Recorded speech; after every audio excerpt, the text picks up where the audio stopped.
Whether you're a fan of it or not, the original Halo series has become one of the most popular and influential first-person shooters of all time. It's spawned a rich universe that can be the setup for any number of stories or gameplay types. Case in point, Halo Wars. It may be a bit weird to think about a Halo real-time strategy game that doesn't star the Master Chief, but that's exactly what this is. Halo Wars is set 20 years before the events of Halo Combat Evolved, and the story revolves around the crew of the Spirit of Fire. They've been sent in to investigate Covenant activity on the planet Harvest. Die-hard fans might remember this location from the book Contact Harvest. I don't want to spoil any of the details, but the story is not quite up to Bungie standards. It's not bad, but the characters are sort of your standard cardboard cutouts, and it's missing that certain magic from previous Halo games. However, I should say that the FMV cutscenes are very well produced. They're some of the best that I've seen on the Xbox 360 in recent memory. And this is where Halo Wars really shines. The presentation is amazing. Everything from the menus, to the music, to the skulls, to the connection to the Halo universe really nails it. This is not some cheap Halo knockoff or cash-in. Ensemble put a lot of love into this game, and it shows. The graphics are pretty, and even if you just casually glance at the screen, you'll know this is a Halo game. Overall, the design philosophy is also very Halo-like. Ensemble's goal here was to build a console RTS from the ground up that's very accessible. If you're scared off by micromanagement, you'll probably like this approach.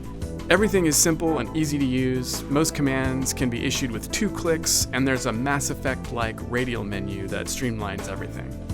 But it's a trade-off, because you can't do things that you might do in other RTSs. You can't really modify the behavior of your units, and squad creation is somewhat limited. Also, all the missions are short bursts with clear objectives, and I found the training wheels never really come off in Halo Wars. But that's not a huge deal, because this game is not trying to be Age of Empires. However, I would have liked a little bit more freedom in how I handled missions. Nice. That's not to say that there isn't depth to the gameplay. Since all of your structures are tethered to your main base, you have to really pick and choose what you build. You only have so much space, so you constantly need to balance your supply pads, your reactors that increase your tech levels, and even your unit factories. Also, different commanders give you different bonuses in multiplayer, and you can capture enemy locations to build more bases. Finally, you can play the entire campaign cooperatively with a friend, and this further affects resource management because you can trade with each other. As for the units, they're fun to command and fairly well balanced.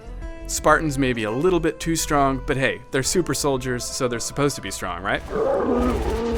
All the units you know and love from Halo are here, and there are new units that you don't even know you love yet. I can't tell you how satisfying it is to drop 9 ODST squads all at once.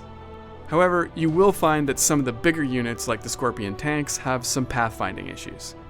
Like the FPS Halos, multiplayer is a really big draw here. Although you only play as UNSC during the campaign, the Covenant is fully playable in multiplayer. Sorry Flood fans, assuming there are any, they're in the game but you can't control them. Multiplayer is a little more open than campaign, since it's all about building up and taking out your enemy however you see fit. There's even a deathmatch mode that starts everyone with high resources if you don't want to build up. There are maps for 1-on-1, 2-on-2, and 3-on-3, and they're very solid. True to Halo, there's full online matchmaking, a party system, and a slick interface. We couldn't really test out the matchmaking fully, since that requires a large number of people to be online with the game, but everything else works smoothly. When compared with traditional RTSs, Halo Wars doesn't really bring many new features to the genre.